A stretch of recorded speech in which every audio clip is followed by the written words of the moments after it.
बिस्मिल्लाहिर्रहमानिर्रहीम अस्सलाम वालेकुम hello everyone I hope you all are doing well. आज का जो हमारा नावल है that's about their eyes were watching God by Zora Neale Hurston. Their eyes were watching God पे ऑलरेडी मेरी दो वीडियोस बनी हैं। पहली वीडियो में हमने डिस्कस किया था की पॉइंट्स ऑफ द नावल और साथ में ज़ोरा नील हॉर्स्टन की शॉर्ट बायोग्राफी। दूसरी वीडियो में हमने just themes of the novel को डिस्कस किया था। सो उन दोनों वीडियोस का लिंक आपको डिस्क्रिप्शन में मिल जाएगा। ये नावल बहुत ही इंटरेस्टिंग नावल है। इस वीडियो में हम जस्ट करेक्टर्स और समरी को डिस्कस करेंगे। सो टाइम को वेस्ट के बगैर लेट्स गेट स्टार्टेड। सो सबसे पहला करेक्टर है हमारे पास Janie Crawford. Janie Crawford novel की जो है हीरोइन या प्रोटोगनिस्ट है और Janie is both the narrator and protagonist of her story.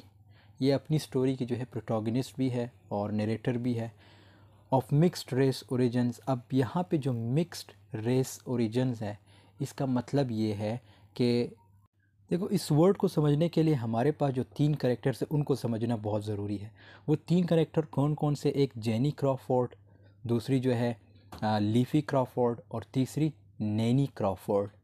अब जो अगले जो लीफी क्रॉफोर्ड और नीनी क्रॉफोर्ड, इन दोनों को हम आगे जाके डिस्कस करेंगे, लेकिन यहाँ पे मैं शॉर्ट एक्सप्लेनेशन दूंगा। नीनी का रेप किया उसके स्लेव मास्टर ने और उसकी जो बेटी हुई यानी नैनी से जो बेटी हुई उसका नाम लीफी क्रॉफोर्ड रखा गया था। फिर लीफी क्रॉफोर्ड का रेप हुआ और उससे जो बेटी हुई उसका नाम जेनी क्रॉफोर्ड रखा गया था। लेकिन लीफी ने जैसे ही जेनी को बर्थ दी यानी जैसे ही जेनी की पैदाइश हुई तो उस वक्त लीफी क्रॉफोर्ड ने जेनी को छोड़कर वहाँ से चली गई थी। मतलब जेनी ने अपनी माँ को नहीं देखा है। इसकी माँ कौन है? Leafy Crawford. ये हम नेक्स्ट स्लाइड्स में डिस्कस करेंगे कि लीफी क्रॉफोर्ड कौन थी और साथ में नीनी क्रॉफोर्ड। नीनी क्रॉफोर्ड जो थी जेनी की नानी थी, मींस ग्रैंड मदर थी, और लीफी क्रॉफोर्ड जो थी वो जेनी की मदर थी। अब इसीलिए इसको मिक्स्ड रेस ओरिजिन्स कहते हैं, क्योंकि एक तो ये ऑब्वियसली इसकी जो मदर थी उसका भी रेप हुआ था और इसी तरह इसकी जो ग्रैंड मदर थी उसका भी रेप हुआ था। Janie is the object of much attention of her notably light black skin. अब ये जो नावल जिसने लिखा है मींस ज़ोरा नील हॉर्स्टन, ये ख़ुद मींस ब्लैक कम्युनिटी से ताल्लुक़ रखती थी। सो ये एक किस्म का फेमिनिस्ट नावल भी है जिसमें जो फ़ीमेल है या जो अफ्रीकन वुमेंस थी उनके साथ किस तरह जो है ज़्यादतियाँ होती थी और कौन करते थे, यही जो अंग्रेज़ थे, गोरे लोग। एंड फिज़िकल ब्यूटी, और बहुत ही खूबसूरत थी है। But behind Janie's beauty is where her true character lies. She is headstrong and determined to achieve fulfilment in her quest for independence, spiritual nourishment and self expression. अब ये like जो जीनी है वो इंडिपेंडेंस चाहती थी। Independence से मुराद अपनी life जीना चाहती थी, और स्पिरिचुअल नरिशमेंट, सेल्फ एक्सप्रेशन, अपने आप को एक्सप्रेस करना, ये दूसरों के जो है। अब इस पे ज़्यादातर कंट्रोल किसका था? इसकी नानी मींस जो इसकी ग्रैंड मदर थी, नैनी, उसका ज़्यादा कंट्रोल जेनी पे था। उसकी मेन वजह ये थी क्योंकि जेनी की मदर जैसे ही जेनी की बर्थ हुई थी जेनी को छोड़ के वहाँ से चली गई थी। सो अब एक ही बंदा इसकी फैमिली में था, वो कौन थी? ऑब्वियसली नैनी, मींस इसकी जो ग्रैंड मदर थी वो नैनी है। सो वही बची थी और वही इसकी केयर करती थी। जेनी 16 ईयर ओल्ड, ये 16 ईयर ओल्ड की Jenny Crawford dreams of love and wonders with whether love will come with marriage. अब ये एक मींस लाइक एक किस्म की जो मोहब्बत की जो प्यासी होती है ना, वो भी थी। इसलिए क्योंकि इसे कभी प्यार ही नहीं मिला था बचपन में। ऑब्वियसली जब इसकी बर्थ हुई थी तो इसकी मदर ने इसे छोड़ के वहाँ से चली गई थी। इसी तरह अब जो इसकी ग्रैंड मदर थी वो भी इस पे इस तरह मतलब कुछ ऐसे हुक्म चलाती थी कि आपने लव नहीं करना, मींस आपने वहाँ पे शादी करनी है जहाँ पे जो बंदा है वो अमीर होना चाहिए। लेकिन ये जो थी, like I said, she had a thirst for a love. 24 years and 3 marriages later. अब एक और फैक्ट है इसके बारे में कि इसने 3 शादियाँ की। किसने? जीनी ने। पहली शादी की उस हस्बैंड इसे पसंद नहीं आया, फिर वहाँ से चलेगी, फिर दूसरी की, वो दूसरा भी पसंद नहीं आया, फिर वहाँ से चलेगी। तीसरा जो था उससे थोड़ी बहुत मोहब्बत थी और उसके साथ फिर रही, लेकिन आखिर में स्टोरी में क्या होता है वो हम समरी में देखेंगे। Jenny has experience both love and personal growth. दूसरा करेक्टर टी केक जो है ये जीनी का हस्बैंड है, और ये वही करेक्टर है जो मैंने बात की कि इसी से जो है जीनी को रियल लव हुआ था। टी केक जो है, अब टी केक के बारे में ये पूरी एक्सप्लेनेशन है, ये भी आप लोग देख लीजिएगा। मैं यहाँ पे आप लोगों को एक शॉर्ट एक्सप्लेनेशन देता हूँ कि टी केक जो था क्या था। देखो, टी केक जो था ऑफ हर 3 हस्बैंड, मीन ये इसका तीसरा हस्बैंड था, जिसको अब जो पहला हस्बैंड था वो कौन था जीनी का, लोगन क्लिक्स एंड जोडी स्टार्क्स। ये पहले 2 हस्बैंड थे जीनी के, और जो टी केक जो था तीसरा हस्बैंड था। Tea Cake is Janie's one and only true love throughout the novel. ये इसका ट्रू लवर था। 12 years younger than Janie, means 12 साल जो है इससे छोटा था than Janie, and much of lower social status, और इसका सोशल स्टेटस इतना हाई भी नहीं था क्योंकि ये पोर था, लेकिन जीनी से जो है इसको रियल मोहब्बत थी और जीनी भी इससे रियल मोहब्बत करती थी। TK appears initially as a risky candidate for marriage, however he treats Jenny with far more respect. अब जेनी ऑब्वियसली जब आपको एक लाइक धोखा वगैरह मिलता है लाइफ में, तो आपका ट्रस्ट, ये किसी पे ट्रस्ट करना बहुत मुश्किल होता है। सेम जो जीनी थी, उसने जो पहला उसका जो हस्बैंड था लोगन क्लिक्स, और इसी तरह जोडी स्टार्क्स ये दूसरा हस्बैंड, तो इन दोनों से जब ये लैदा हुई थी, मीन्स एक सेपरेशन हुई थी, और इन दोनों को इवन सेपरेशन नहीं हुई थी, इन दोनों को छोड़ के मीन्स वहाँ से भाग गई थी जीनी। और इसके साथ साथ अब इसके लिए तीसरी शादी करना और उस पर ट्रस्ट करना जो तीसरा बंदा होगा, नेमली टी केक, तो थोड़ा बहुत मुश्किल होता है। लेकिन इसने जो टी केक था उसने जीनी को अच्छा से ट्रीट किया था, और इस तरह फिर इन दोनों की शादी हो जाती है। So, tea cake satisfies Jeannie's desires for sexual fulfillment and self-expression, allowing her to arrive at horizon at the novel's end. अब ये भी कुछ इंपॉर्टेंट चीज़ें हैं जो हम समरी के स्टार्ट में डिस्कस करेंगे। लाइक यहाँ पे जो इन्होंने वर्ड के सेक्सुअल फुलफिलमेंट, और इस तरह एक और करेक्टर आता है जिसका नाम टेलर होता है, वो भी इम्पॉर्टेंट करेक्टर है। तो ये सारी चीज़ें हम समरी में देखेंगे। बाकी ये करेक्टर्स के नाम याद रखना बहुत ज़रूरी है, क्योंकि समरी जितना भी हम रीड आउट करेंगे या जिसको डिस्कस करेंगे, तो उसमें सारे यही करेक्टर्स होंगे, और इन करेक्टर्स के नाम बहुत ज़रूरी है याद रखना। जोडी स्टार्क्स जो है ये जेनी का सेकंड हस्बैंड है। ठीक है, अब जोडी स्टार्क्स के बारे में ये पूरी इन्फॉर्मेशन है, आप लोग देख लीजिएगा कि Jody Starks is a Janie's husband. ये एक वेल्थी था, एम्बिशियस था and power hungry second husband. Meeting Jody Starks pump Janie to leave her first husband Logan Killicks, के अपने पहले हस्बैंड को छोड़ के मेरे पास आ जाना, मींस ये जोडी स्टार्क्स किसको कहता था, जेनी को।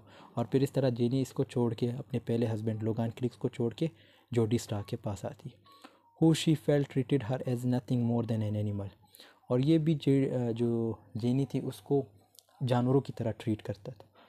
अपॉन मीटिंग जोडी, Jenny feels that she catches a glimpse of the horizon, although Jody initially flatters Jenny by focusing on cultivating her beauty. He too ये किस्म का पॉलिटिशियन भी था, ये जॉडी नहीं था, और ये जस्ट जेनी को इसलिए भी यूज़ करता था ताकि जेनी की जो खूबसूरती है वो लोग देख सके, और वो मेरी तरफ मतलब जोडी स्टार्स की तरफ अट्रैक्ट हो सके, तभी इसने जेनी से शादी की थी। सो इसका करेक्टर भी कुछ इम्पोर्टेंट करेक्टर तो है, मीन्स जो नावल है इसमें इसका करेक्टर जो है नेगेटिव शो किया गया है। और इस तरह हमारे पास जो अगला करेक्टर है वो है लुकान क्लिक्स जो है ये जेनी का फर्स्ट हस्बैंड है, और ये फार्मर था, यहाँ पे लिखा भी है, a wealthy farmer and landowner, और ये जेनी से बहुत बड़ा था और सोशल स्टेटस में अच्छा था क्योंकि ये फार्मर था और इसकी अपनी लैंड्स वगैरह थी। सो ये लुकान क्लिक्स को भी जेनी से मोहब्बत नहीं थी, ये सिर्फ एक फ़ीमेल चाहती थी जो इसकी हेल्प कर सके, बाकी ये प्यार वगैरह इसको बिल्कुल भी नहीं था जीनी से। और सोशल स्टेटस इसका हाई था, like in things that gold is more important than paying any attention to her granddaughter's own individual desire. Logan forcefully reminds that Janie work behind the flow alongside him on the field. तो ये पूरी explanation है, मैंने आपको एक short explanation दे दी, अब आपको समझ आई होगी कि लोगन क्लिक्स कौन है और इसी तरह हमारे पास जो जॉडी स्टार्क्स है, टी केक, ये कौन थे। ये करेक्टर बहुत इंपॉर्टेंट है, बहुत ही इम्पोर्टेंट है, इस पे क्वेश्चन भी आ सकता है। नीनी क्रॉफोर्ड, जेनी क्रॉफोर्ड, और साथ में इसकी जो मदर थी जेनी की, लीफी क्रॉफोर्ड, ये इंपॉर्टेंट करेक्टर्स। अब नीनी क्रॉफोर्ड का करेक्टर सिंपल कुछ यूँ है कि नीनी जो है ये एक फार्मर स्लेव थी, क्योंकि ये सारे अफ्रीकन्स थे, और अफ्रीकन किसके स्लेव थे, अंग्रेज़ों के। ये आप लोगों को पता होगा, जैसे एशिया में इन्होंने कॉलोनीज़ बनाई थी अंग्रेज़ों ने, इसी तरह अफ्रीका में भी इनकी कॉलोनीज़ थी और इन पे हुकूमत करते थे ये लोग। अब नीनी क्रॉफोर्ड जो थी ये जेनी क्रॉफोर्ड की ग्रैंड मदर थी। अब नीनी क्रॉफोर्ड की पूरी एक्सप्लेनेशन है, आप लोग देख लीजिएगा, लेकिन मैं यहाँ पे आपको एक शॉर्ट एक्सप्लेनेशन देता हूँ ताकि आपको समझ आए कि नीनी क्रॉफोर्ड कौन थी। लाइक आई सेड कि नीनी क्रॉफोर्ड जेनी क्रॉफोर्ड की ग्रैंड मदर थी, और नीनी क्रॉफोर्ड की जो बेटी थी उसका नाम क्या था, लीफी क्रॉफोर्ड। अब लीफी क्रॉफोर्ड की बर्थ कैसे हुई, नीनी क्रॉफोर्ड का जो था रेप हुआ था। रेप किसने किया था, एक स्लेव मास्टर ने किया था। मतलब स्लेव मास्टर कौन था, गोरा था, अंग्रेज़ था।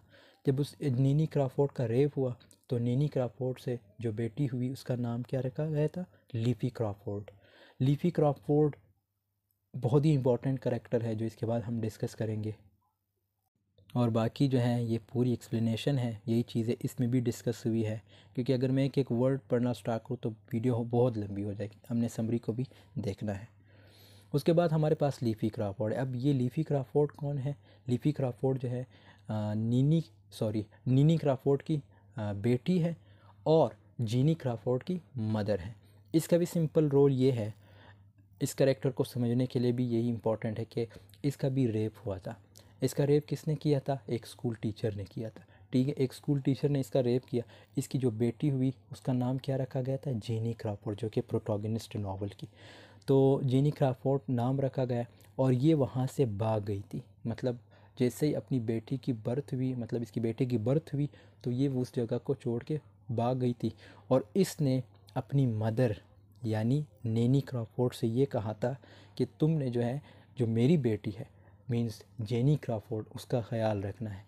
सो इसने तो अपनी बेटी को देख लिया था क्योंकि उसकी बर्थ जब हुई थी, लेकिन जीनी ने अपनी मदर यानी लीफी क्रॉफोर्ड को नहीं देखा। सो ये इसका करेक्टर है, और ये उसकी और एक्सप्लेनेशन है, ये भी आप लोग देख लीजिएगा। पेबी वाटसन जो है, Pheoby Watson, Pheoby Watson is a Janie's closest friend. ये जेनी का जो है क्लोजेस्ट फ्रेंड है, and repeatedly defends Janie against the mean spirited gossips of the town people. Pheoby is the character who listens to Janie tell her story the body of the novel. अब इसका simple ये role है इस character का कि जीनी जितनी भी story explain करेगी, नरेट करेगी, ये सारी स्टोरी इसको नरेट करेगी। Means Pheoby Watson. उसके बाद हमारे पास जो करेक्टर है वो है Sam Watson. Sam Watson is Pheoby's husband. ये इसका करेक्टर इतना इंपॉर्टेंट नहीं है, लेकिन इसका आप लोगों को नाम याद रखना चाहिए कि सैम वाटसन जो था पेयो बॉयज़ का हस्बैंड था। मीन्स ये इम्पोर्टेंट करेक्टर है, और ये इतना इम्पोर्टेंट नहीं है, लेकिन नाम याद रख लीजिएगा क्योंकि क्वेश्चन भी आ सकता है इस पर, और ये इसकी थोड़ी बहुत एक्सप्लेनेशन यहाँ पे मैंने रखी है, सो आप लोग देख लीजिएगा। Doctor Simmons doctor Simon is the white doctor in नमक who tells Janie of Tea Cake's contraction of rabies after the dog bites. अब ये भी हम जो समरी डिस्कस करेंगे उसमें हम देखेंगे कि किस तरह जो है एक पागल कुत्ते ने ये टी केक को काटा था। सो ये वो डॉक्टर है जो पीसी की ट्रीटमेंट वगैरह करता है। ये समरी में हम देखेंगे तो आपको समझ आ सके। हरिकेन का मतलब है आंधी या तूफान, और ये तब मीन्स ये पागल कुत्ते ने टी केक को तब काटा था जब तूफ़ान या आंधी वगैरह आई थी। उसके बाद हमारे पास करेक्टर कैप्टन एटन। ये भी इतना इम्पोर्टेंट करेक्टर नहीं है, लेकिन नाम वगैरह याद रख लीजिएगा। A principal donor of Eatonville's initially existing 50 acres, captain Eaton is perhaps the first ambitious entrepreneur to set foot in Etonville. However, when Jody and Ginny arrived at Etonville, Jody purchases more land from Captain Etonville. अब like Jordi जो था वो अमीर बंदा था, Jordi Starks. ये कौन था जॉडी, जॉडी ऑब्वियसली ये जो जेनी क्रॉफोर्ड इसका दूसरा हस्बैंड था। तो ये उससे फिर लैंड वगैरह ख़रीदता है और ये ख़ुद भी अमीर बन जाता। Hezekiah Potts is a loyal employee at Jody store. Mrs. Turner is Jenny and tea cake's awkward looking and often disrespectful neighbor। ये इन दोनों की नाइबर थी और इनके साथ इसका रिलेशन जेनी और इसके जो हस्बैंड यानी टी केक यहाँ पे मेंशन भी है, इनके साथ इनका जो लाइक रिलेशन वगैरह था वो कुछ अच्छा नहीं था। Means she always use to show disrespect behaviour या manners towards Janie and Tea cake.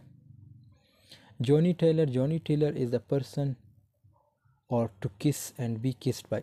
ये करेक्टर बहुत इंपॉर्टेंट है।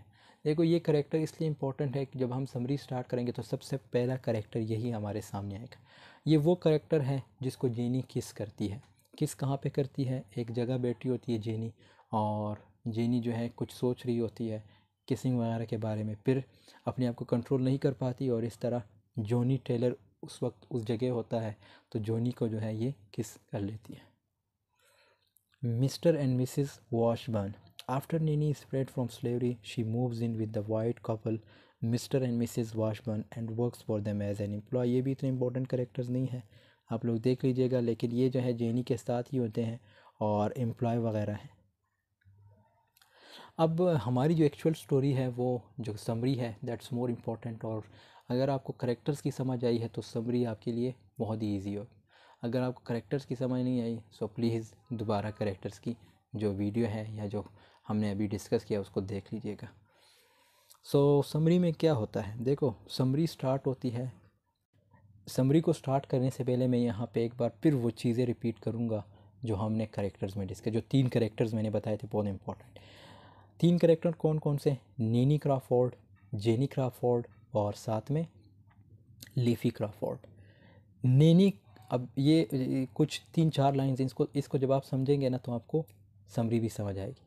नीनी क्रॉफोर्ड का रेप किया उसके स्लेव मास्टर ने और उसकी जो बेटी हुई यानी नेनी से जो बेटी हुई उसका नाम लीफी क्रॉफोर्ड रखा गया था। फिर लीफी क्रॉफोर्ड का रेप हुआ, ये रेप उसकी स्कूल टीचर ने किया और उससे जो बेटी हुई मींस लीफी क्रॉफोर्ड से जो बेटी हुई उसका नाम जेनी क्रॉफोर्ड रखा गया था। लेकिन लीफी ने जैसे ही जेनी को बर्थ दी वो उसे छोड़कर चली गई थी, मतलब जेनी ने अपनी माँ को कभी नहीं देखा था। अब ये पॉइंट्स अगर आपको समझ आ गए तो इंशाल्लाह आपके लिए समरी इजी होगी। अब हम समरी स्टार्ट करते हैं। दोस्तों इस कहानी की शुरुआत होती है जेनी क्रॉफोर्ड से। जेनी क्रॉफोर्ड हमारे पास प्रोटोगनिस्ट है जो कि एक अफ्रीकन अमेरिकन लड़की है और 40 साल की है और उनकी ज़िंदगी शुरू हो रही है उनके सेक्सुअल अवेकिंग से, यानी उनके अंदर सेक्सुअल फीलिंग्स आ रही है और वो ख़ुद को कंपेयर कर रही है to a blossoming fair tree. यहाँ पे मेंशन भी होगा, मेंशन तो नहीं लेकिन मैं यहाँ पे वो स्पेलिंग लिख लेता हूँ ताकि आपको समझ आए। Pair, PEAR, pair tree. Pair का क्या मतलब है? नाशपाती। अब जैसे मैंने बताया कि जैसे ये नीनी के जो है ये क्या कहते हैं जेनी क्रॉफोर्ड, उसकी जो है अंदर सेक्सुअल फीलिंग्स आ रही है और वो ख़ुद को कंपेयर कर रही है किस चीज़ के साथ? To a blossoming pear tree, मतलब नाशपाती की जो दरख्त है उसके साथ अपने आप को कंपेयर करी। इसका मतलब ये है कि एक नया नया नाशपाती का पेड़ खिला है, जैसे बीज़ किस कर रही है, यहाँ पे बीज़ ये। अब इस नाशपाती के दरख्त को या पेड़ को कौन किस कर रही है? बीज़, ये जो बी वगैरह होती है ये किस कर रही है।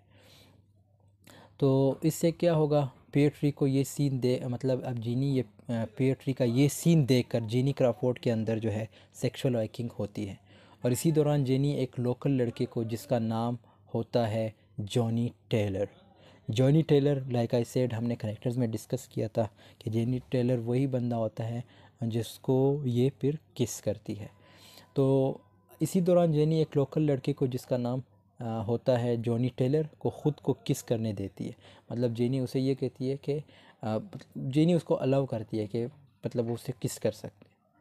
इसी तरह मतलब जेनी जो है नाम देता है जॉनी जो है जेनी क्रॉफोर्ड को किस करता है। इस सीन को जेनी क्रॉफोर्ड की नानी, अब नैनी कौन है? ग्रैंड मदर, मतलब जेनी क्रॉफोर्ड की जो ग्रैंड मदर नैनी ये सीन देख लेती है। जब नैनी एक यंग स्लेव लड़की थी, उसका रेप किया था उसके वाइट ओनर ने। फिर उनकी एक मिक्स्ड रेस डॉटर पैदा हुई थी, यानी वाइट और ब्लैक मिक्स, जिसका नाम लीफी क्रॉफोर्ड रखा गया। और लीफी क्रॉफोर्ड के बाद में रेप किया था किसने? उसके स्कूल टीचर ने। और वो प्रेग्नेंट हो गई और उसको जेनी क्रॉफोर्ड पैदा हुई। जेनी के बर्थ के बाद ही लीफी ने ड्रिंक करना शुरू की और बाहर रहने लगी और वहाँ से भाग गई और जेनी को नीनी के पास ही छोड़ गई। अब नीनी ने क्या किया? अब नीनी ने अपनी मोहब्बत जो थी लीफी से कम करके जेनी से ज़्यादा मोहब्बत या प्यार देने लगी। वो चाहती थी कि जेनी को जो स्टेबिलिटी अपनी माँ यानी लीफी क्रॉफोर्ड नहीं दे पाई वो मैं दूंगी। तो नैनी ने अरेंज की जेनी की शादी किसके साथ? ये करेक्टर जो हमारे पास है, लुकान क्लिक्स। तो नैनी ने अरेंज की जेनी की शादी किसके साथ? लुकान क्लिक्स के साथ। जेनी से प्यार, ये लुकान क्लिक्स जो था जेनी से प्यार नहीं करता था, उसे सिर्फ एक डोमेस्टिक हेल्पर चाहिए थी, काम करने वाली चाहिए थी, उसे कोई लवर या पार्टनर नहीं चाहिए थी। और लोकान ये भी सोचता था कि जेनी जो है एहसान फरामोश है।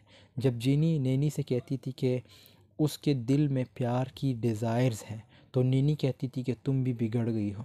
और कुछ अरसे बाद नीनी की डेथ हो जाती है।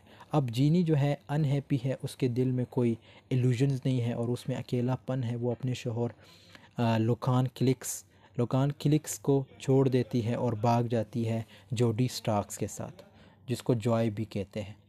अब जोडी स्टार्क्स ये यहाँ पे मेंशन भी है, जिसको जॉय स्टार्क्स भी कहते हैं या जोडी स्टार्क्स। तो नीनी इसके साथ भाग जाती है।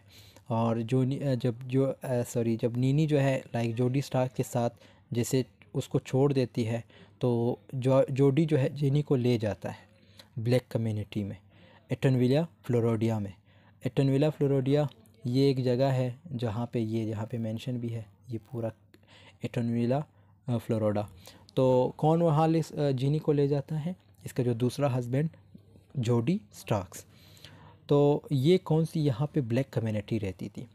तो जोडी स्टार्क यहाँ ज़मीन ख़रीदता है। मींस जब ये वहाँ जाता है, ये जोडी स्टार्क्स या जॉय स्टार्क्स, तो जब ये वहाँ जाता है एटनविला फ्लोरिडा में, ये ब्लैक कम्युनिटी के लोगों की जगह है, तो ये वहाँ पे जाके एक ज़मीन ख़रीदता है और एक जनरल स्टोर जो है ओपन करता है और बाद में वो टाउन का मीर भी बन जाता है।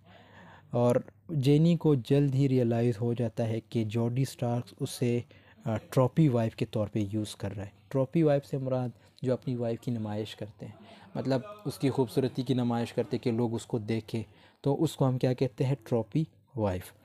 तो जो जॉडी स्टार्क्स है उसे जो है ट्रॉफी वाइफ के तौर पे किसको यूज़ कर रहा है?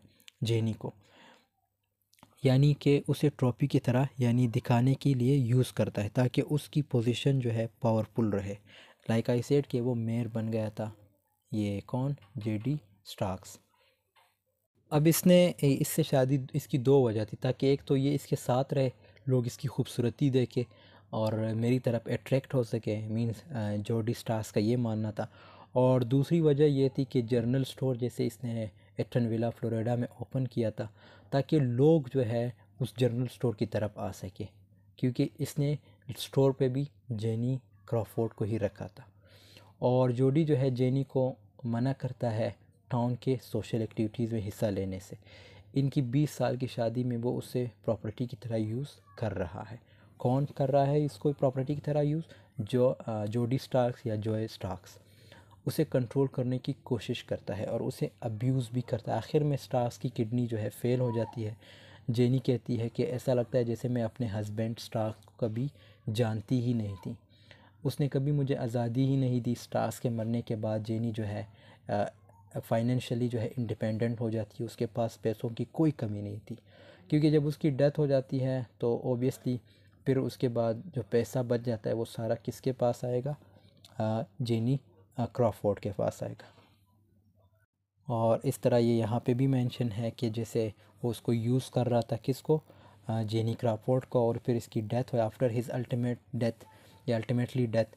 मींस यहाँ पे किसकी डेथ की बात हो रही है? जॉडी क्राफोर्ड की, कि जैसे उसकी जॉडी क्राफोर्ड की डेथ होती तो उसके पास वो फाइनेंशियली जो है इंडिपेंडेंट हो जाती है। कौन? Jenny Crawford. उसके पास पैसों की कोई कमी नहीं थी, ज़मीन जायदाद सब कुछ अब उसके हाथ में है।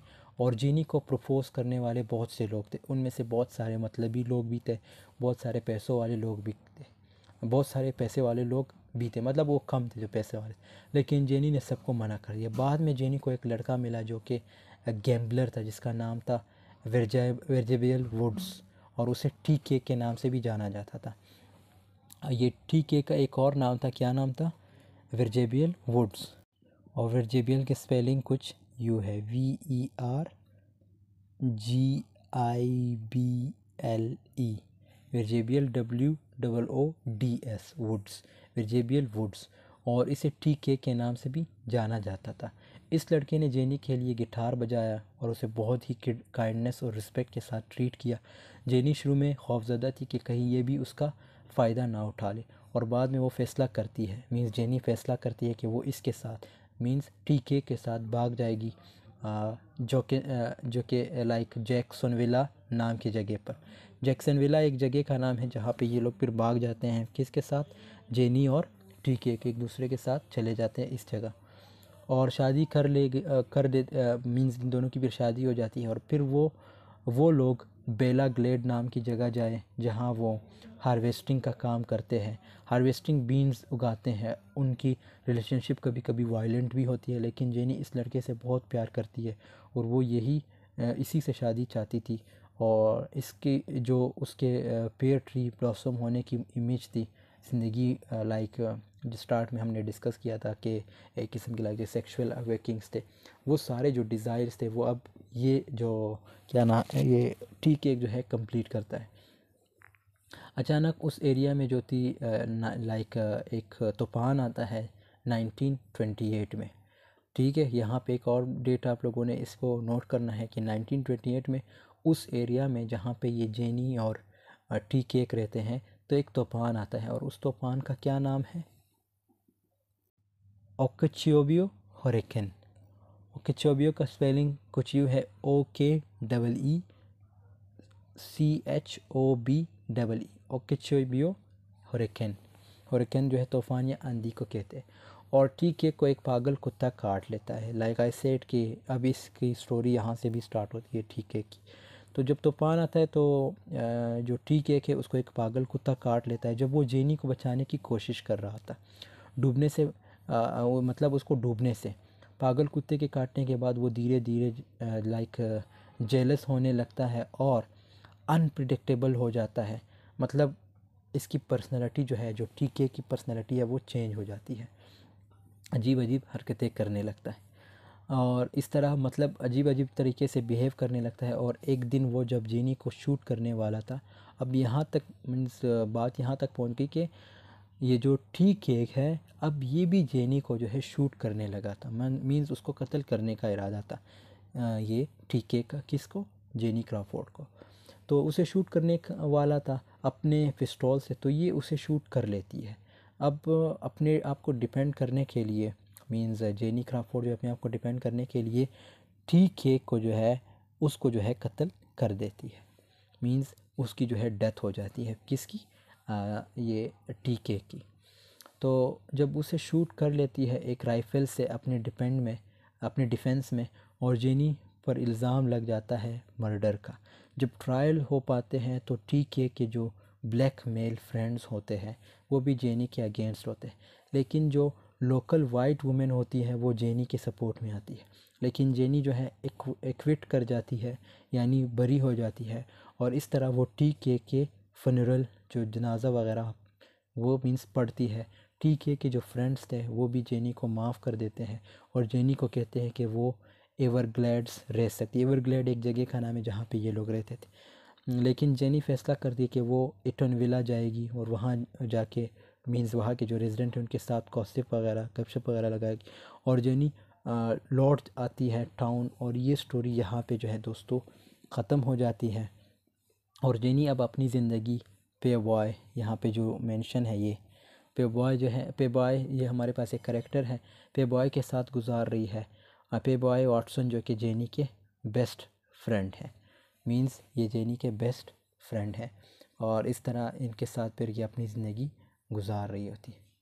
सो दोस्तों यहाँ पे जो है हमारी वीडियो की एंडिंग होती है।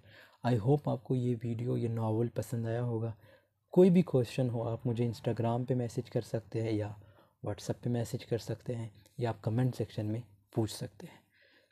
आई hope this video has been helpful for you. Video पसंद आई है तो ज़रूर लाइक कमेंट शेयर कीजिएगा। मिलते हैं नेक्स्ट वीडियो में, तब तक के लिए अल्लाह हाफिज़। Take care of yourself.